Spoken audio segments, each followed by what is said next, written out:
bituin. Maraming salamat sa inyo lahat. Ang ganda niyong pagmasdan sa POV ko. Woo! Everybody, maraming salamat. Welcome to sarili nating mundo. Gusto ko lang mag-hi sa inyo lahat. Ako nga po pala si PJ Monterde. At nais ko lang magpasalamat sa inyong lahat na nandito. Alam nyo, feeling ko, nasa Cubao lang ako. Ganon na ganon yung pakiramdam ng init ng pagtanggap ng mga Pilipino dito sa Dubai. Gusto ko lang mag-hi sa lahat ng mga nasa aking kanan! Yan! Kaliwa! Siyempre lahat ng nasa gitna! Grabe to. Sobrang excited lang ako to do this show. Akin na to. I love you too. Madali po akong kausap. Sobrang excited lang ako na gawin tong S&M dito sa Dubai. Kasi currently we are doing this world tour. And if I'm not mistaken, ito yung pang 24th show siguro namin. 23 or show number 24. Pero sa lahat ng mga out of the country shows namin, or baka nga, after Araneta, ito na yung pinakamarami naming audience. O sa Dubai, no? Grabe. This is my, and not to mention, this is my first solo show dito sa Dubai. Ito yung unang, hindi ako makapaniwala sa nakikita ko kayo sa totoo lang. Promise. Kanina, nag-meeting kami sa likod or nag-huddle kami. Tapos, sobrang ramdam namin yung medyo may, may kaba ng konti. Sabi niya, relax ka lang. Kasi yung excited na kaba. Kasi excited akong makita kayong lahat.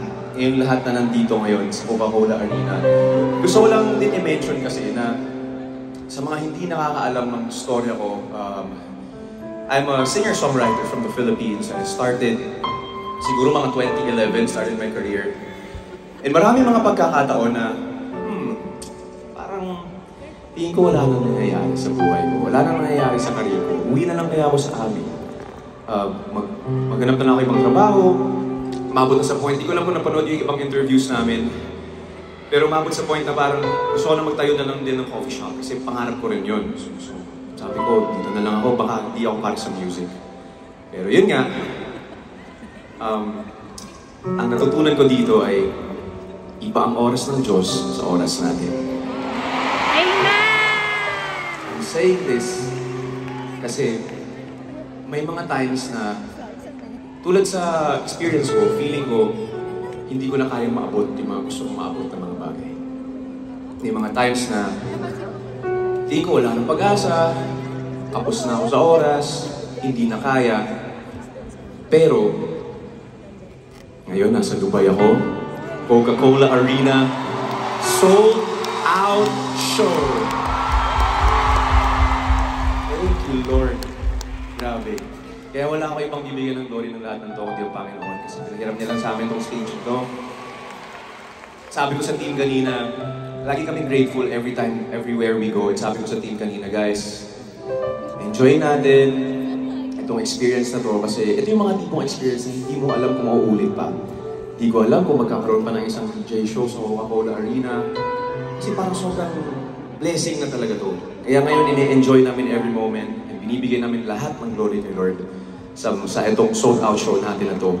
And I'm just saying this because kung kaya niyang gawin sa buhay ko, na kaya ko pang maabot yung mga akala ko wala ng pag-asa, at kaya ko pang maibigay sa akin yung mga pangarap na akala ko hindi na kaya, kayang-kaya niyang gawin sa iyo yun.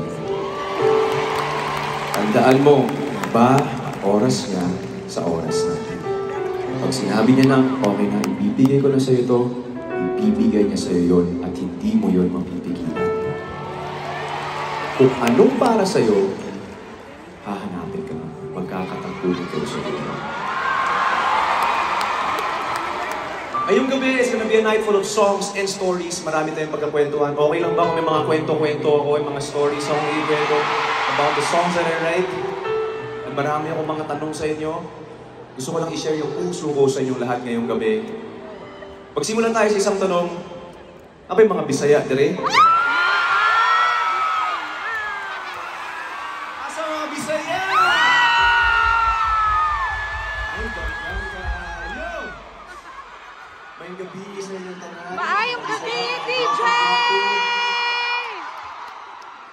Sa mga hindi sinasabi ko to kasi meron po kasi ako mga kantang Bisaya. Yeah. So okay lang sa inyo kantahin ko yung iba. Meron naman tayong Tagalog translation na those who can understand Bisaya. Yung mga hindi nakakaintindi, para mas maintindihan nyo. Yung Bisaya, napaka-espesyal na language. Kasi yung pinu-point out ko na may tamang timing si Lord para sa ating lahat. Meron kaming special word for that. In God's time. Napaka-espesyal. Merong salita para dyan. In Bisaya, we call it Bukod.